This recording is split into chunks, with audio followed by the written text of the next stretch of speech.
Kapan seseorang itu disebut sebagai cinta dunia? Ada 5. Kita bahas supaya kita mampu untuk mengenali apakah kita termasuk di dalamnya atau tidak.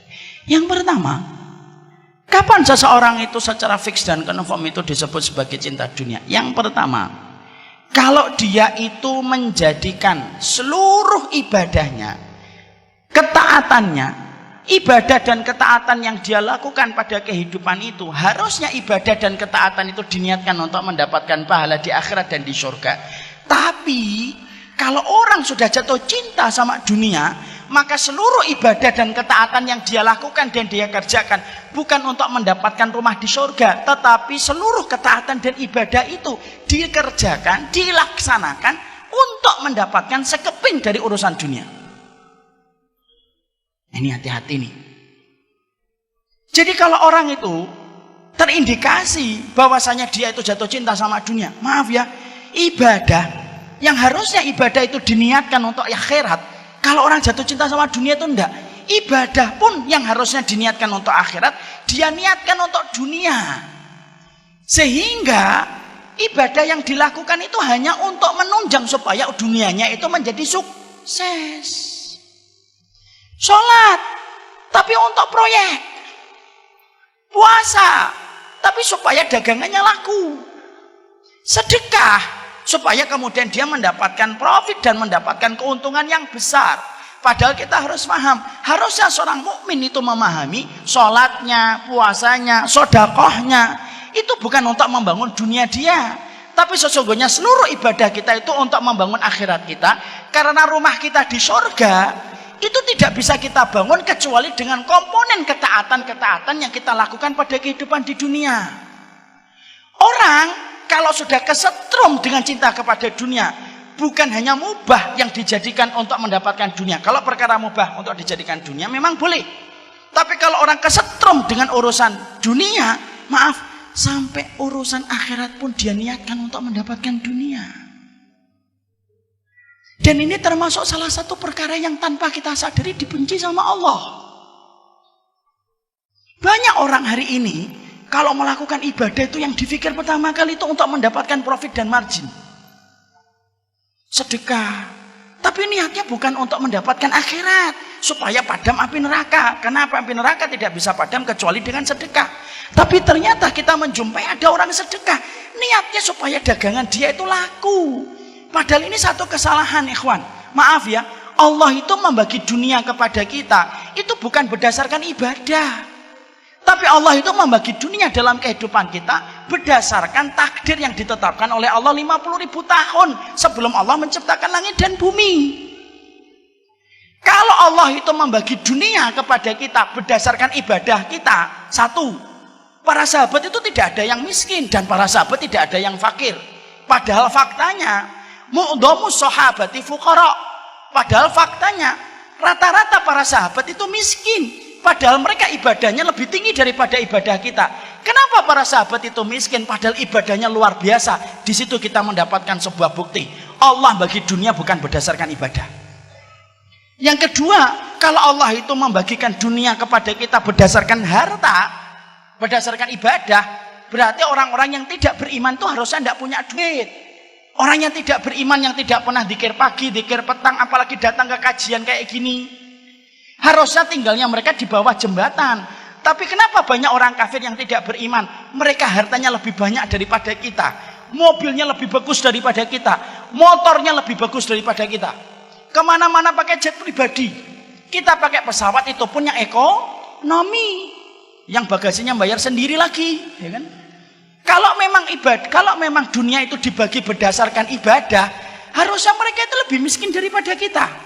Tapi kenapa kita menjumpai orang yang tidak beriman? Kenapa mereka itu hartanya lebih banyak daripada kita? Di situ kita menjumpai bahwasanya Allah itu membagikan dunia bukan berdasarkan ibadah, tapi berdasarkan takaran takdir. Jadi maaf ya ikhwan ya, saya ingin membuka sebentar. Antum namanya siapa, akhi? Asmaun, Masya Allah. Umur berapa, akhi? 19 tahun. Kalau Asmaun ini antum ditakdirkan mendapatkan rezeki 10 miliar, Walaupun antum jarang tahajud, kira-kira 10 miliar datang atau tidak datang? Apa? Datang atau tidak datang? Insya Allah datang dan tidak? Datang atau tidak? Insya Allah datang. Umar minta, kalau saya ditakdirkan mendapatkan uang 50 miliar, kalau saya jarang sholat duha, kira-kira 50 miliar itu saya dapatkan atau tidak saya dapatkan? Dapatkan.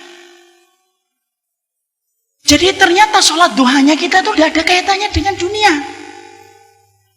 Urusan tahajud kita itu tidak ada kaitannya dengan materi. Tapi ternyata urusan akhirat kita itu ditopang dengan ibadah kita di dunia ini untuk mendapatkan akhirat. Tapi orang kalau jatuh cinta sama dunia karena khawatirnya dia terhadap dunia, maaf, lu sampai urusan ibadah yang harusnya diniatkan untuk akhirat, untuk mendapatkan akhirat yang lebih baik, karena dia cinta dan gandrungnya sama dunia, ibadah itu diniatkan untuk dunia. Dan maaf ya, kan antum, saya sudah hafal hadisnya, innamal a'malu binniyah. Segala sesuatu itu tergantung niatnya. Jadi bisa jadi kalau ada orang nanti beribadah, kok niat pertamanya tidak ada yang menggerakkan dia ketika beribadah kecuali karena ingin mendapatkan sekeping dari kenikmatan dunia, dikasih sama Allah. Tapi maaf, di akhiratnya mungkin tidak lagi dikasih oleh Allah, karena balasannya sudah Allah sempurnakan pada kehidupan kita di dunia. Ada orang nanti ketika disidang oleh Allah dalam pengadilan akhiratnya, dia bingung, loh Allah, mana sholat tahajud saya? Allah jawab, loh sholat tahajud kamu kan supaya dagangan kamu laku. Sudah aku jadikan laku kan daganganmu yang ada di pasar. Dan tidak ada lagi balasan. Bisa jadi kalau ada orang setiap hari taklim kayak saya, tapi niatnya hanya untuk menggenggam dunia dan bukan niat yang pertama untuk menyampaikan kalimat Allah. Bisa jadi ketika ditimbang oleh Allah, dia bertanya, loh saya taklim setiap hari, kok nggak ada di dalam mizan saya, itu kemana taklim saya setiap waktunya ketika dakwah? Jawab lagi sama Allah, taklim kamu itu kan supaya kamu itu menumpuk-numpuk kekayaan. Sudah aku jadikan kamu menumpuk kekayaan kan ketika di dunia, dan akhirnya tidak ada lagi balasan di dunia, di akhirat. Ada lagi orang sedekah, dia sedekah terus sampai kemudian dia ketika di dalam mizan dia ngeliat, loh sedekah saya sudah ratusan juta kok nggak ada. Jawab lagi sama Allah, loh bukannya kamu sedekah itu supaya mendapatkan keuntungan besar, dan aku sudah jadikan keuntungannya besar kan ketika di dunia, dan selesai, habis. Disebabkan ketika kita menjadi orang cinta sama dunia, saking khawatirnya kita untuk menjadi orang yang tidak punya apa-apa, loh sampai urusan akhirat pun kita paksa dan kita seret urusan akhirat itu untuk urusan dunia. Padahal itu salah satu perkara yang merusak ibadah kita kepada Allah. Allah itu zat yang pecemburu. Allah itu paling tidak suka kalau hati manusia bercabang ketika beribadah. Kalau kita sholat hanya gara-gara seorang wanita, sholat kita tidak sah. Sama, kalau sholat kita hanya untuk dunia pun Allah menjadikan sholat itu tidak sah. Kalau ada orang sedekah gara-gara ada Pak Bambang, akhirnya sedekahnya tidak diterima sama Allah. Sama, orang yang sedekah karena ingin mendapatkan dunia pun sama dengan orang yang sedekahnya untuk Bambang. Dan akhirnya tanpa disadari itu merusak pada kehidupan kita. Makanya saya teringat sebuah asar. Asar itu sebuah riwayat. Dan poin yang pertama ini berat, tapi memang harus dibahas. Ada seorang ulama besar namanya Abdullah bin Mubarak, seorang tabi'in, tapi dia termasuk min kibari tabi'in. Min kibari tabi'in itu tabi'in tapi kedudukannya paling tinggi, Pak. Karena tabi'in itu terbagi menjadi 3 tabaqat. 3 tabaqat itu 3 lapis. Maka kemudian Abdullah bin Mubarak ini aktivitas hobinya, Pak, sukanya itu nemuin para sahabat. Karena Abdullah bin Mubarak tidak mampu bertemu dengan Rasulullah SAW. Ketika beliau banyak ketemu dengan para sahabat Nabi SAW, Abdullah bin Mubarak itu ditanya, Abdullah bin Mubarak, kamu ini menemui para sahabat Nabi, maka bagaimana para sahabat Nabi itu kalau membaca Al-Quran, dan apa surat yang paling banyak membuat para sahabat Nabi itu nangis? Abdullah bin Mubarak ditanya begitu. Abdullah bin Mubarak bisa bahasa Indonesia, Ustaz? Enggak, ini saya terjemahkan. Abdullah bin Mubarak lalu berkata, aku ini melazimi para sahabat satu persatu. Dan aku perhatikan makannya, aku perhatikan taklimnya, aku perhatikan bagaimana sholatnya. Dan aku pula perhatikan bagaimana para sahabat kalau membaca Quran. Para sahabat itu kalau membaca Quran, yang paling mereka nangis itu kalau sudah melewati satu surat. Apa surat yang paling banyak membuat para sahabat nangis? Surat Hud, surat yang ke-11. Makanya surat itu termasuk surat yang membuat Nabi itu beruban. Surat Hud. Kemudian Abdullah bin Mubarak melanjutkan, surat Hud yang banyak membuat para sahabat itu nangis. Apa ayat yang paling banyak membuat para sahabat nangis terseduh-seduh ketika melewati ayat-ayat di dalam surat Hud? Dijawab oleh Abdullah bin Mubarak, ayat yang paling banyak membuat para sahabat itu nangis adalah ayat yang ke-15 dan 16. Apa ayatnya itu? Man kana yuridul hayatad dunya wa zinataha nuwaffi ilaihim a'malahum fiha wa hum fiha la yubkhasun. Orang itu kalau dalam kehidupan di dunia, yang dia pikirin dan dia niatkan dalam kehidupan dunia, kok yang dipikir dunia terus, nuwaffi ilaihim a'malahum fiha wa hum fiha la yubkhasun. Kami kasih kepada mereka dunia sebagaimana niat yang mereka tanam, la yubkhasun, tidak dikurangi sama Allah. Orang kalau niatnya di dalam sholat, kok niatnya untuk dunia, dikasih dunia sama Allah sesuai niat yang dia tanam. Kalau ada orang kok dia sedekah, lalu sedekah itu niatnya untuk mendapatkan harta, mendapatkan mobil, mendapatkan rumah, hanya itu niatnya, Allah kasihkan rumah sebagaimana niat yang dia tanam. La yubkhasun, kata Allah, tidak dikurangi sama Allah. Tapi ingat, ayat ini tidak berdiri sendiri. Ada ayat yang ke-15, ada pula ayat yang ke-16. Apa ayat yang ke-16? Ulaika alladzi laisa lahum fil akhirati illan nar wa habita ma sana'u fiha wa batilum ma kanu ya'malun. Orang-orang yang semacam ini, kata Allah, maka bisa jadi nanti ketika di akhirat, ketika mereka di akhirat tidak mendapatkan apapun dari apa yang telah mereka lakukan di dunia, kecuali yang mereka dapatkan itu adalah neraka. Sia-sia apa yang mereka lakukan, batal atas apa yang mereka usahakan. Akhirnya di neraka tidak dapat apa-apa. Makanya sampai kita menjumpai sahabat Abdurrahman bin Auf. Sahabat Abdurrahman bin Auf itu kalau makan kurma agak besar, maka beliau itu nangis. Kalau ditanyakan kepada Abdurrahman bin Auf, mayubkika, yang membuatmu nangis itu apa wahai Abdurrahman bin Auf? Dijawab sama Abdurrahman bin Auf, yang membuat saya nangis itu dua. Satu, kurma ini lebih baik daripada kurma yang dimakan oleh Rasulullah. Ikhwan, Rasulullah itu makan kurma adalah kurma rodi, kurma yang jelek. Kapan Rasulullah itu makan kurma agak bagusan dikit? Ketika habis memenangkan Khaybar. Memenangkan Khaybar itu habis Hudaybiyah, sebelum Fathu Mekah. 2 tahun lebih dikit sebelum kematian Rasulullah SAW. Itu agak bagusan dikit karena Khaybar itu subur. Khaybar itu tempat yang subur, ikhwan. Maka Abdurrahman bin Auf itu saya nangis karena ingat kurma yang dimakan Rasul dalam hidupnya. Yang kedua, yang membuat saya nangis itu saya khawatir, jangan-jangan kurma enak yang saya makan ini, jangan-jangan balasan atas kebaikan saya di dunia, lalu tidak ada lagi balasan untuk saya karena Allah sudah menyegerakan balasannya di dunia. Lah Abdurrahman bin Auf itu nangis. Yang nanya nangis disebabkan ketakutan mereka, jangan-jangan amal mereka hanya diniatkan untuk dunia, sudah dibalas di dunia, lalu ternyata tidak ada lagi balasan dalam kehidupan di akhirat. Dan itu yang kita khawatirkan. Makanya inilah yang menjadikan kita memahami betul, urusan-urusan dunia itu jangan sampai menjadi niat kita beribadah.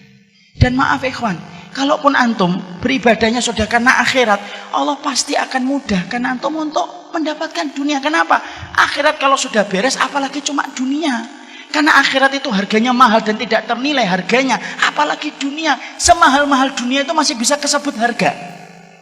Jadi kalau orang itu ibadahnya sudah karena akhirat, pasti Allah akan berikan kepadanya dunia, dimudahkan oleh Allah. Dan itu kecil bagi Allah.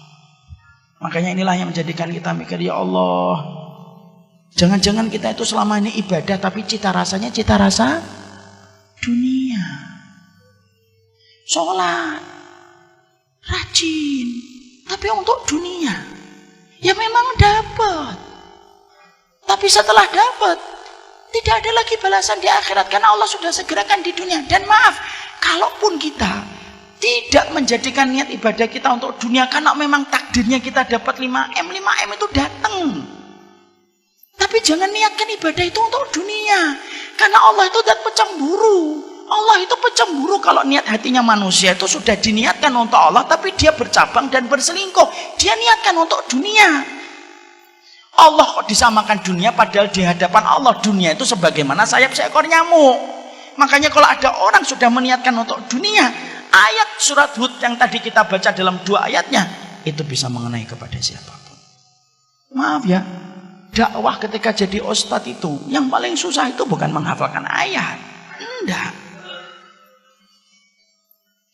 Bukan ketika menghafalkan hadis. Enggak. Dakwah itu yang paling berat itu apa? Bagaimana menjaga niat supaya terjaga hanya semata-mata karena Allah. Jadi kalau ada ustadz kok tiba-tiba pengen libur, antum harus paham. Mungkin ustadznya lagi susah jaga niatnya. Karena dakwah itu tidak segampang yang terlihat. Ada kesulitan menjaga niat. Ada proses yang berat bagaimana apa yang dari hati sampai ke hati. Ada konsekuensi atas apa yang telah terucap. Itu dakwah. Dan ternyata kalau salah, tergelincir dalam masalah niat, berabi, selesai. Ustadz, kenapa sih kita membicarakan niat itu sampai sedetail ini, Ustadz? Loh, karena kita punya Allah yang paling detail ketika mengerti masalah niat. Kalau kita tidak punya Allah yang tidak detail melihat niat, mungkin kita tidak perlu membicarakan niat sampai sedetail ini. Tapi karena kita punya Allah yang dalam sujud kita, rukuk kita, Allah itu zat yang paling detail kalau sudah membicarakan tentang masalah hati dan niatnya. Makanya keplesetnya kita dalam niat itu lebih parah daripada keplesetnya kelamin. Keplesetnya kita dalam niat itu lebih parah daripada keplesetnya kaki kita. Dan itu yang kita khawatirkan. Cinta dunia itu yang pertama. Semua urusan-urusan ibadah pun akan dibawa untuk mendapatkan dunia. Sekolah yang harusnya untuk akhirat diniatkan untuk dapat dunia itu juga tidak boleh. Makanya kita akan dapetin ada satu hadis. Man ta'allamal ilma yubtagha bihi wajhullah la yata'allamuhu illa liyusiba arada minad dunya lam yarida ahyatal jannah. Ada orang kalau dia mencari dunianya, mencari ilmu diniatkan untuk dunia, dan harusnya ilmu yang dia cari itu diniatkan untuk mencari wajahnya Allah. Kok dia niatkan untuk dunia? Maka dia tidak akan mencium baunya surga. Saking dalamnya Allah membenamkan ia ke dalam pelukan api neraka. Makanya kalau kita tobat tuh jangan hanya tobat dari khamar. Kalau tobat itu bukan hanya tobat dari kita pernah bentak orang tua. Jangan itu saja.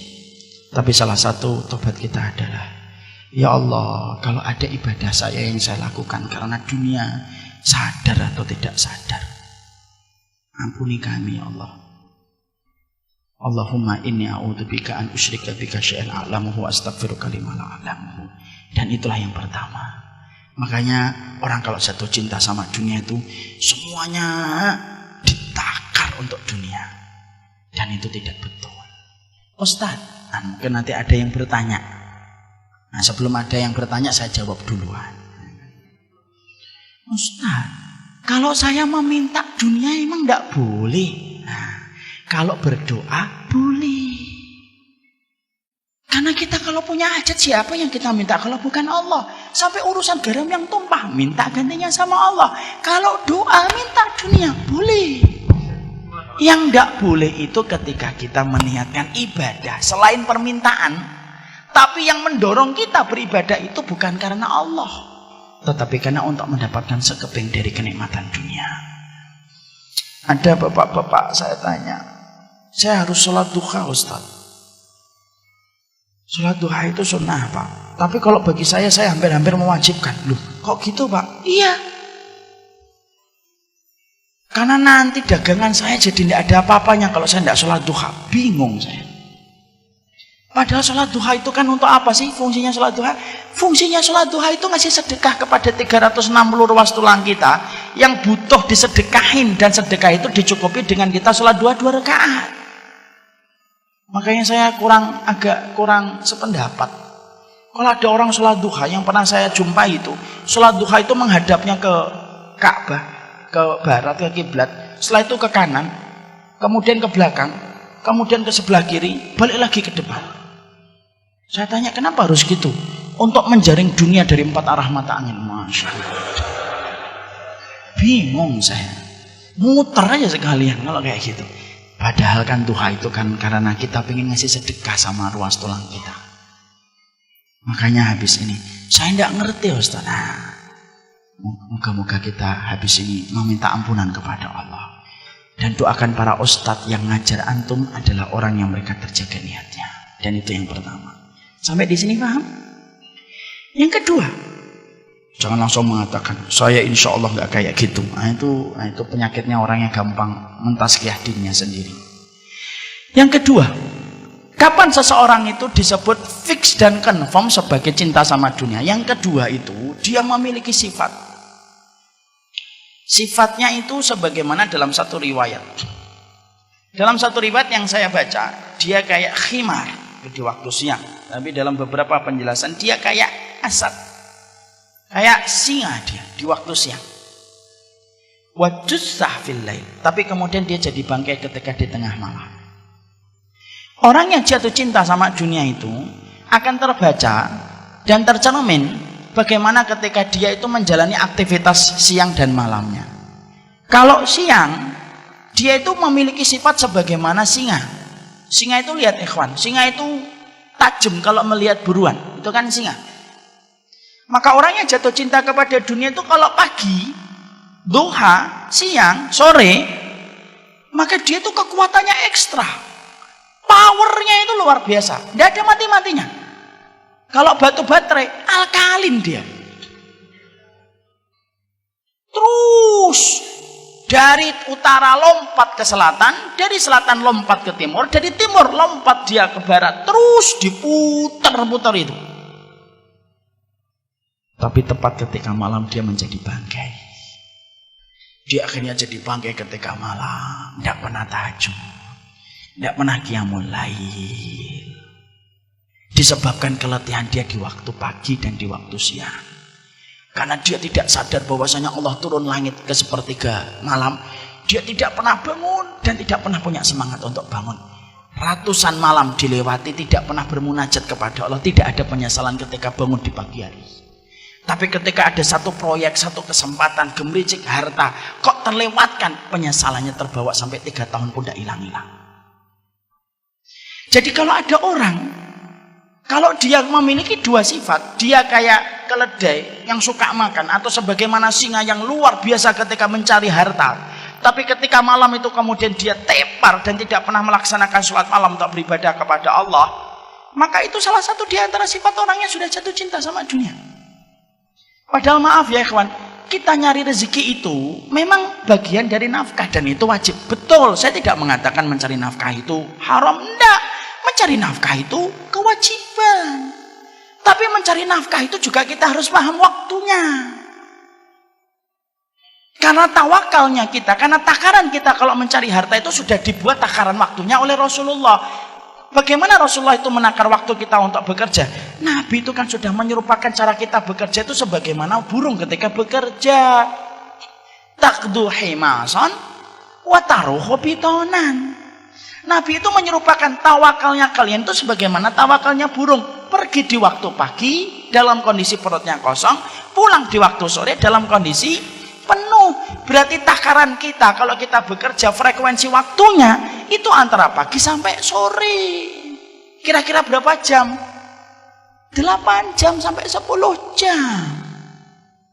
Pulang. Mempersiapkan dia dan bercengkrama dengan istrinya dan keluarganya bersama-sama, kemudian dia itu mempersiapkan malamnya.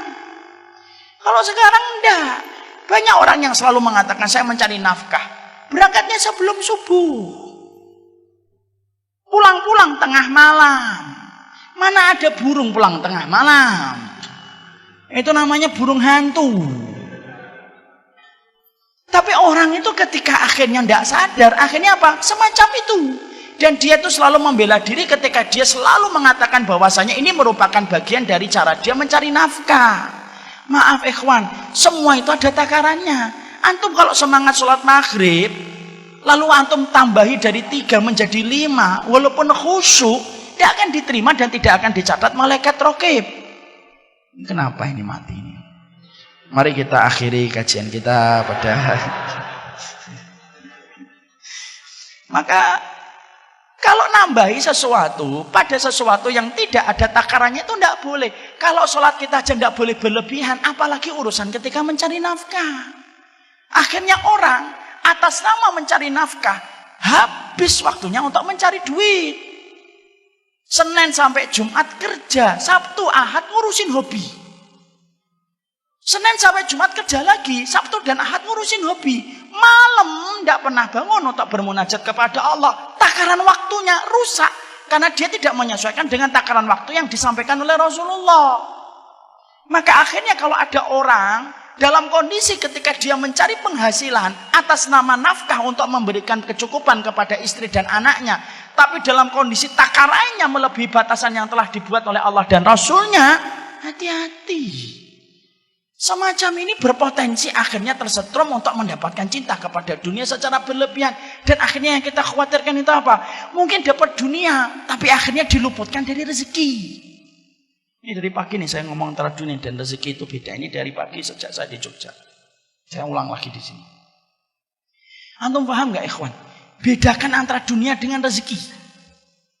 Orang kalau sudah membabi buta untuk mencari dunia, maka Allah ngasih kepada dia dunia. Tapi Allah menahan dia untuk tidak mendapatkan rezeki. Karena beda antara dunia dengan rezeki itu beda. Dunia itu angka deret. Dari nominal-nominal yang kita pengen peroleh itu dunia. Itu dunia. Tapi kalau rezeki cakupannya lebih luas daripada dunia. Karena rezeki itu tidak terbatas hanya angka deret. Allah itu mencela dunia. Tapi Allah itu tidak pernah mencela rezeki. Pernah nggak Allah mencela rezeki? Enggak. Bahkan kalau antum membaca salah satu pada surat At-Tolak, Allah itu mensifati surga itu rezeki. Wa qad ahsanallahu lahu rizqa. Allah ketika menceritakan orang mukmin yang masuk surga, Allah menutup ayat itu pada surat At-Tolak ayat yang ke-11. Wa qad ahsanallahu ilaihi rizqa. Allah telah memperbaiki urusan rezeki mereka ketika mendapatkan surga. Allah itu tidak pernah mencela rezeki, tapi Allah mencela dunia. Makanya maaf ya, sampai orang ketika dibenamkan di dalam neraka pun Allah masih hinakan dia dengan dunianya yang dulu mereka peroleh. Wa yauma yu'radul ladzina kafaru 'alan nari adhabtum thayyibatikum fi hayatikumud dunya wastamta'tum biha. Mana dunia yang dulu kalian banggakan, yang menjadikan kalian menolak setiap ayat-ayat yang aku sampaikan. Rasulullah itu tidak pernah minta dunia, tapi Rasulullah itu minta rezeki. Pernah nggak kita mendapati Rasulullah minta dunia? Enggak. Tapi Rasulullah itu minta rezeki. Makanya tidak ada dzikir yang tidak pernah ditinggalkan Nabi kalau habis sholat subuh kecuali rezeki. Kecuali dzikirnya apa? Allahumma inni as'aluka ilman nafi'an wa rizqan thayyiban. Rezeki. Makanya kalau orang sampai nabrak takaran yang sudah dibuat sama Allah, mungkin dia puas karena mendapatkan apa yang dia mau. Terus-terusan dia nyari duit itu. Mungkin menggenggam dunia, tapi dia mungkin tidak menggenggam rezeki. Kenapa? Dia tidak pernah ketemu Allah kok pada sepertiga malam, karena dia menjadi bangkai di tengah kegelapan malam. Dan kalau orang itu cuma dapat dunia, maaf, sifatnya dunia itu tidak pernah mencukupkan. Makanya kalau mendapatkan rezeki, ada orang yang mendapatkan 3 juta tapi cukup. Tapi ada orang yang mendapatkan 30 juta tidak cukup kan? Kenapa? Karena 30 juta itu dunia baginya. Ada orang yang cuma gajinya 3 juta tapi cukup karena itu rezeki baginya. 3 juta, istrinya senyum. Masya Allah, rezeki. Ini rezeki. Ini rezeki. Jadi akhirnya istrinya cukup. Ketika gajinya 3 juta, kemudian istrinya dikasih 1,5, dikembalikan 1 jutanya. Ini 1 jutanya tidak usah kebanyakan. Memang berapa? Cukup 500.000 aja, Masya Allah. Istri kayak gini nih yang harus dicari. Maka kemudian cukup anaknya dikasih lontong, sudah nikmat, sudah bersyukur sama orang tuanya. Itu rezeki. Maaf ya, kadang-kadang ada orang 30 juta istrinya protes. Padahal sudah dikasih nafkah 10 sampai 15 juta, dikasih nafkah 20 juta. Anaknya tidak pernah puas dengan barang-barang yang dibelikan sama orang tuanya. Kalau bukan barang branded maka tidak mau pakai perkara itu, dan dia malu sama teman-temannya. Akhirnya apa? 30 juta serasa 500 ribu. Tapi ada orang yang mendapatkan 3 juta tapi serasa 30 juta. Dan yang membedakan itu cuma satu, kita ini dapat dunia atau rezeki. Makanya kalau kita kok tidak cukup, simple, berarti yang kita genggam dunia. Kalau ada kita ngeliat ada seorang ustadz, orang solih, biasa hidupnya, luar biasa tawakalnya, cuma mendapatkan mungkin 500 ribu kok cukup, itu berarti rezeki. Saya itu punya teman-teman pondok di pondok saya di S itu Darus Syahadah, gajinya cuma 500 ribu, ya cukup gitu. Dan itu rezeki. Makanya saya sering berdoa, sederhanakan dunia kami ya Allah, tapi lapangkan rezeki kami. Karena yang menjadikan kita diberikan oleh Allah kenikmatan hidup dan kebahagiaan itu adalah rezekinya, bukan dunianya. Itu yang kedua. Yang ketiga, sudah tinggal 5 menit lagi, Masya Allah. Ini dunia atau rezeki, saya tidak ngerti ini. Maka yang ketiga, kita singkatkan. Yang ketiga, orang kalau jatuh cinta sama dunia itu yang ketiga, tidak peduli dia itu halal ataupun haram. Karena bagi dia itu yang penting dapat duit. Makanya omongan mereka itu seringnya apa? Mereka sering berkomentar, oh nyari yang haram aja susah kok, apalagi yang halal. Dan mereka akhirnya mencari apa saja supaya mereka memuaskan apa yang mereka dapatkan dan apa yang mereka peroleh. Padahal maaf ya ikhwan, salah satu musibah besar pada anak Adam, pada kehidupan Nabi Adam yang pertama itu, tidaklah Nabi Adam dikeluarkan dari surga bukan karena zina, tapi dikeluarkannya Nabi Adam itu karena memakan satu buah yang diharamkan oleh Allah. Itu pun satu gigitan tok, tapi sudah cukup bagi Allah untuk mengusir Nabi Adam dari surga. Masalah rezeki haram itu pengaruhnya besar pada kehidupan kita. Tidaklah anak kita susah dikasih tahu tentang ketaatan kepada Allah, kok saraf ketaatannya tidak tumbuh, padahal kita terus menyampaikan kalimat Allah. Gagalnya saya dan antum ketika menyampaikan kalimat Allah sama anak itu bisa jadi karena rezeki haram yang kita suapkan sama anak kita. Maka apa yang haram itu memadamkan cahaya ketaatan pada diri anak kita. Orang kalau sudah jatuh cinta sama dunia itu tidak peduli halal dan haram. Karena bagi dia yang penting dapat, karena sesungguhnya kepuasan itu didapatkan secara instan dengan apa yang dia genggam. Akhirnya dia tidak sadar mengambil yang haram, sembari dia tidak menyadari apa yang dia korbankan tidak sebanding dengan apa yang dia ambil. Dan kalau sudah orang itu tidak peduli tentang kamus halal dan haram, sampai kita ngomongin ini halal ini haram, ayah ngomong hari ini masalah halal dan haram, maka hati-hati. Orang semacam itu sudah confirm dia cinta sama dunia. Itu yang ketiga, dan ini panjang saya singkatkan. Yang keempat, apa orang yang kemudian confirm dan jatuh cinta kepada dunia itu? Yang keempat, akhirnya kewajiban dia mencari duit menenggelamkan semua kewajiban-kewajiban yang lainnya. Betul, nafkah dia cari, tapi menenggelamkan kewajiban yang lainnya. Menenggelamkan kewajiban dia untuk ikut taklim, tidak pernah ngaji. Selalu kalau kita ajak ngaji, yuk kita ngaji yuk, ada kajian itu di Masjid Agung Karanganyar. Saya lagi sibuk. Dikiranya orang yang datang ke kajian pengangguran. Segini banyaknya nganggur semua. Dia tidak sempat untuk taklim, tidak sempat bicara tentang dakwah. Diajak bicara tentang Palestina, tidak tertarik sama sekali. Palestina ada serangan Gaza lagi apa sih? Dan tidak peduli tentang itu. Karena apa? Hatinya dingin kalau sudah bicara tentang kewajiban yang lainnya. Jadi akhirnya dia selalu mengatakan profesi karir saya. Karena itu yang paling penting. Dan kalau ada orang sudah meninggalkan dan menenggelamkan semua kewajiban yang lainnya, padahal salah satu pokok kewajiban dia itu adalah bagaimana dia itu menjadi hambanya Allah, ini rusak. Akhirnya anaknya pun tidak pernah dididik, kelingking kaki anaknya tidak pernah menempel pada kelingking kaki bapaknya di masjid. Suami istrinya ketika baca Quran tidak pernah diperhatikan, dalam kondisi tidak tahu apa-apa kemudian dia biarkan. Istrinya kemudian tidak nutup aurat, dia biarkan. Anaknya tidak mengerti tentang agama Allah, dia biarkan. Dan selalu berkata, saya sudah sibuk dan letih mencari nafkah. Ini saya sampaikan kisah nyata ya ikhwan ya. Ini saya sudah sampaikan beberapa kali. Saya tambah beberapa menit Ustadz ya. Insya Allah kalau saya tambah, insya Allah jamaah jadi paham, dan kalau paham biasanya tidak ada pertanyaan Ustadz. Saya beberapa bulan, 1-2 bulan yang lalu, saya ini sholat Jumat di komplek perumahan saya. Ada anak muda di samping saya. Itu ketika sholat Jumat itu megang handphone, main handphone dia, kanan kiri gitu, sampai miring-miring karena main game. Saya liatin gitu, malah ngeliatin saya. Gimana sih ini? Tidak ngeliat main jenggot. Saya ngeliatin malah ngeliatin saya gitu. Saya mau ngingetin kan tidak boleh. Kalau saya ngingetin kan jadinya saya batal.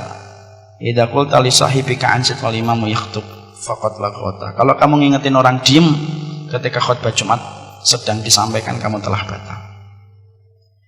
Ditegakkan sholat Jumat, saya nempel sama dia. Sekali lagi kita ngambil ibrah ini bukan karena kita merasa lebih baik. Ini sering saya sampaikan karena saya khawatir kalau kita kena ujub pada diri kita. Maka saya nempel habis sholat Jumat. Nah, terus kemudian saya ajak bicara, "Dik, ya Om." Nah, saya dipanggil Om. Enggak apa-apalah. Saya maafkan dia.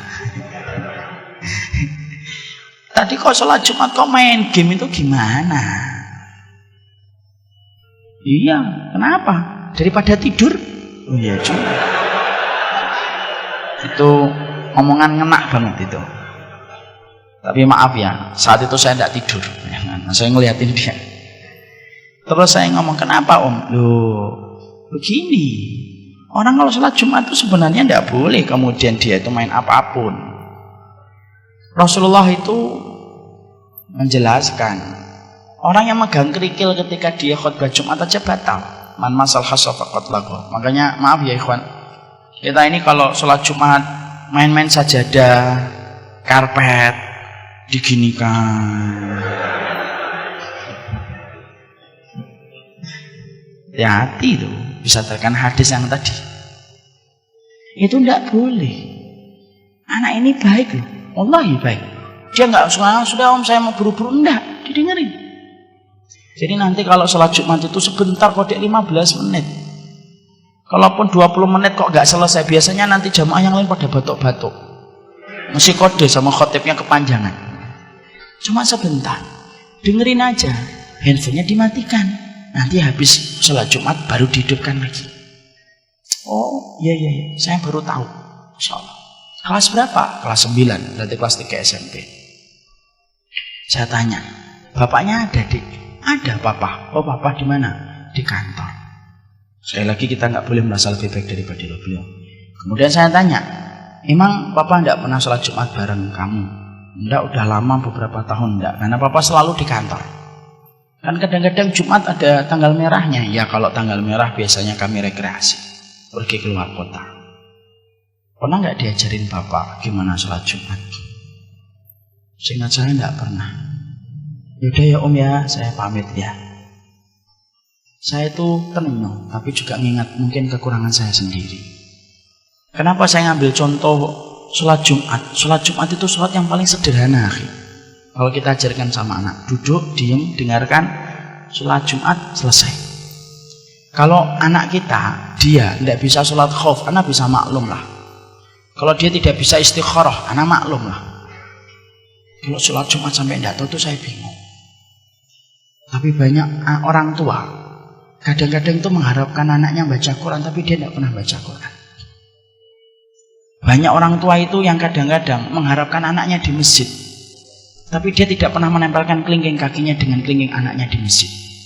Dan itu salah satu di antara ciri khasnya orang kalau jatuh cinta sama dunia. Semuanya selalu dijadikan pembenaran atas nama mencari nafkah untuk keluarga. Sampai seorang ayah itu mengasih pendidikan itu sekarang nggak kepada ayah, kepada ibunya. Padahal maaf ya, pendidikan paling efektif di dalam Quran ketika menjelaskan tentang pendidikan orang tua itu ayah. Makanya maaf ya, kalau kita dapatin anak diperintahkan sama ibunya, Nak, mandi nak. Sampai 10 menit.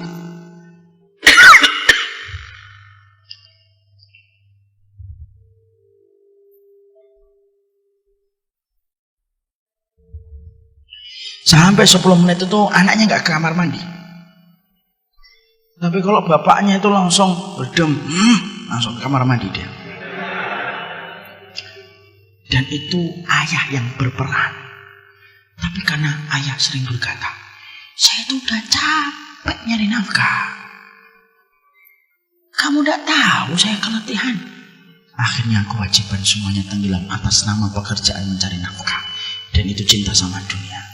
Dan yang kelima, yang terakhir, indikator orang itu jatuh cinta sama dunia itu yang kelima, yaitu adalah ketika sholatnya menjadi berantakan gara-gara masalah rutinitas dia mencari dunia. Maghrib pada sholat isya, isya pada waktu sholat subuh pada waktu sholat duhur, maka itu indikator orang itu sudah jatuh cinta.